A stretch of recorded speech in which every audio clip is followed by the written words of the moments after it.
Урматтуу кыргызстандыктар, бүгүн бизде Жогорку Кеңештин депутаттарын шайлоо процесси жүрүп жатат.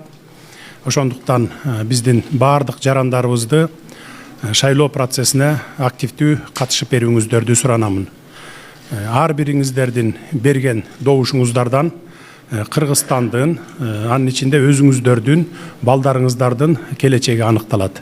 Ошондуктан дагы бир жолу сиздерден суранып кетемин, шайлоого келип активдүү катышып бериңиздер. Уважаемые кыргызстанцы, у нас сегодня идут выборы депутатов Жогорку Кеңеша Кыргызской Республики, поэтому я прошу всех наших граждан поактивнее участвовать на выборный процесс.